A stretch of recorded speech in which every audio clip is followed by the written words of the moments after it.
The church of God is supposed to be a giving church. We're not supposed to preach giving too much. Moses didn't preach giving. Before the people brought their money, their gold, their silver. Don't forget, God gave them those gold and silver in Egypt when they were living. God had a plan. Exodus 36, 2-3. Exodus 35, verse 5 and 21. When it was time to build the tabernacle, Moses just made the announcement. He said, if you have a willing heart, give. The people came. People gave their money, people gave their talent. It was on that ground they built the tabernacle. People gave their money and gave their talent. Aholiab and Bezalel, they gave their gifts. It was God that gave them. Scripture says it was God that gave them. That your gift God gave you, have you given it back to God? Is your gift serving God or is making you money alone? You're a wicked person if your gift is just making you money and it's not serving God. That your gift, that you are calculating how much it will give you in the next 4 years, is a lie. The one who gave you, as the giver of the gift, benefited from that gift. The giver of that gift, has he benefited? The giver of the gift, has he benefited? The church is a giving place. That's how they gave. They gave till Moses said it's enough. No preaching. The reason for preaching today, and preachers will come and twist the people, twist them, steal their money, collect money from them, because people don't give naturally. So some people, unfortunately, have met preachers who twisted them to collect their money. It's good for them, because if they were giving naturally, no preacher will twist them. Some pastors, I won't go there because it's not personal. But there are pastors who are pastoring people.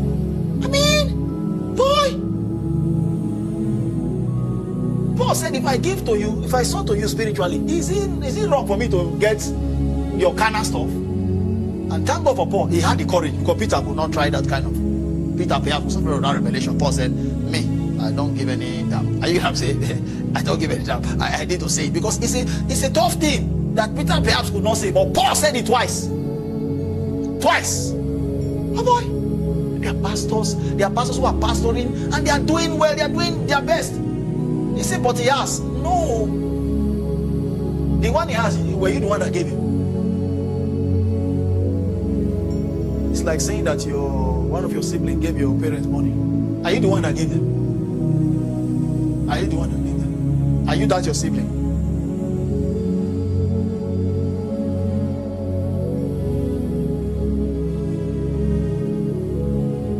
There are too many. The church today is too stingy. Our brothers on the other side, our cousins, people volunteer. They are buying churches in UK now, turning to Moscow.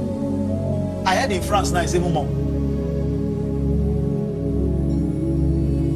They are buying churches and turning them to mosque. And we are singing in church. We were not willing to give. So when we hear preachers, like some of our, that are saying, there, it interests the people because they have already taken a position. They are looking for somebody to endorse that idea that is not of God in their hearts. Any position you take in this kingdom, there's a preacher who endorse it. It doesn't mean that you are right. And it doesn't also mean that the preacher is right. You boy! He said, but he has. But he's better. No. He said, but I don't have to give. What should I give? How should I? No. Listen to me. You have to give. You see how you should be talking? You have to give. You don't have to give a house. You don't have to give this. It's the heart. One day somebody told me, those who give little will give plenty. You see that they say that's the mindset. Once they have more, they will give more. Those who don't give little will not give more, even when they have more. In short, those who don't give little will not give more. Let me say, those who don't give little, even when they have more, they will not give little. Because they're supposed to give more if they have more. But even little, they will not give.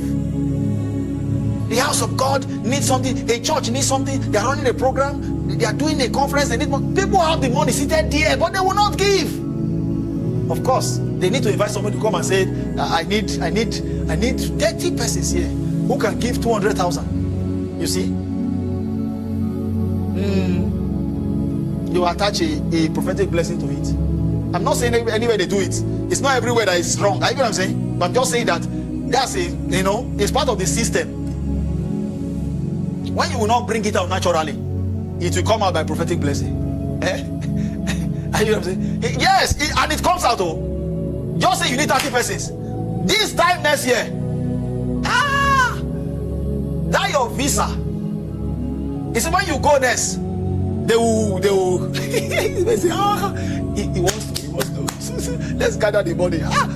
200,000. He has it to even 50,000. He will not bring. He said, first a willing heart. Not when you're giving God and you're insulting him. There's something in the church. A person has the money to meet, and I'm not talking here necessarily, I'm speaking generally. A person has the money. Boy, you have the money to meet, it's a little need. And you do like you didn't see it. And you are planning your life. Plan for God's house while you are planning your life. You are not the smartest person on earth. You are not the smartest believer. There have been people who have planned their life, who have gone that your way. It didn't turn out well. Plan for God's house while you are planning your life. Exodus 36, 2-3, Exodus 35, 5-21. Of course, you can write alongside with that Acts chapter 4, 34-37. There have been people arguing that there's no tithe in the New Testament. That was because they were giving church. These guys, they understood giving.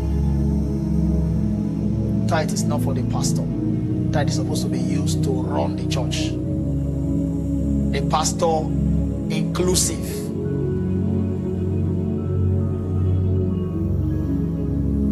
In the Old Testament, when God shared portion for all the tribe, he left the Levite out. It's what they bring. Are you getting what I'm saying? It's part of Levite's portion. Tithe is supposed to be used to run the church. The pastor inclusive. Yes, there should be something that is happening for the pastor. Depend on the church, how they structure it. The pastor will live in the house, don't you think so? It's not, we just function the way we want. Me, I just do. Are you get what I'm saying? The pastors live in a church. Don't you think that is the church that should take care of the pastor's house? Oh, you don't think so? It's just because we just like to. But even at that, there should be a structure. The pastor should never be looking for a house. If there's a need for him to move, there's a structure. Create it. You don't have to raise for. It's from that money that the pastor takes.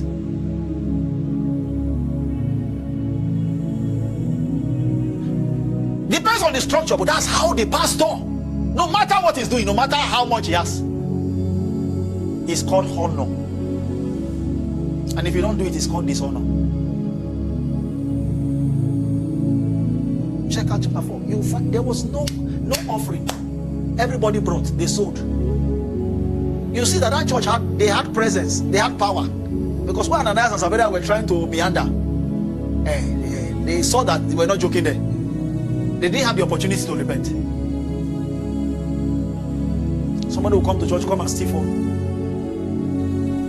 And some people plan it from home. So these days, things are happening in church. Then there are people who have the responsibility to be watching. Because it's not everybody that is normal. Some people are not normal there. They have a plan to take an iPhone. So people have to be watching. In the church of God, though, someone should carry a phone and just fall down there. What we're talking of, I don't know what we're talking of. Some unusual things should be happening. We have seen much of the usual now.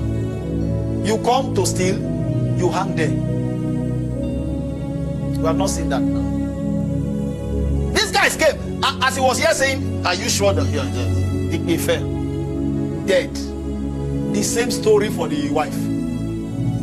He didn't know where the husband was, of course. He would have said something else. He came and said, you sold it for something that much? He said, yes. I said, the feet of them that picked you. What? Paul, a fisherman? Who was he talking about? That's no longer a fisherman. That was no longer a fisherman. Something has happened in the life of this man. Guess what? He has contacted God. It wasn't laying hand, he was just speaking on. That's the power of words. Today we're begging people, give. No.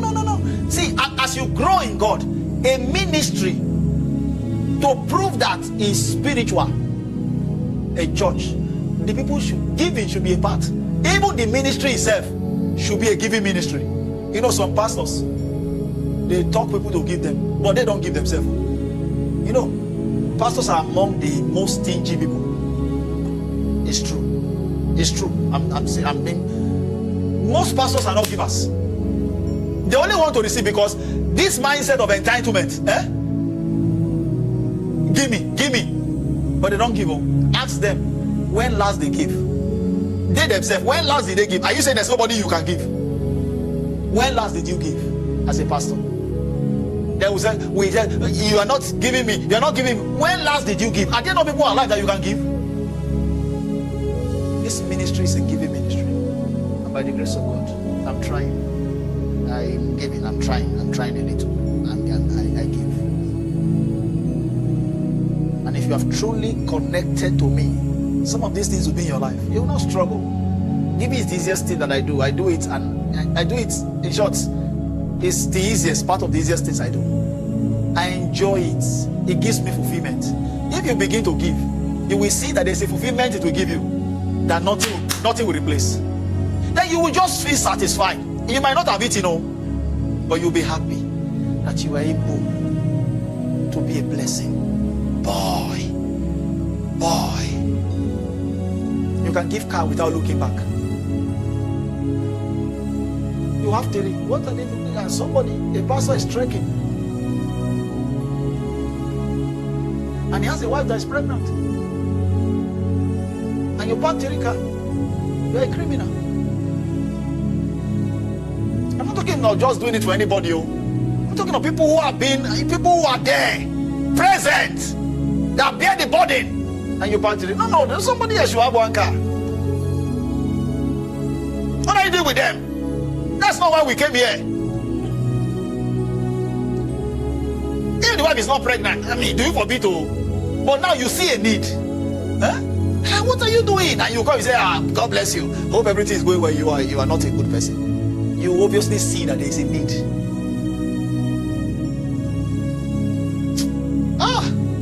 Man, we will do good with money. We will do good with it. We will do good, plenty of good with money. That's what is supposed to be done with. Not you calculating your life, and you think that God is, you think that God is no problem. Just stay there. I don't have time for God. God is one that's supposed to be giving me. See, that's mentality. God is one that's supposed to be giving me.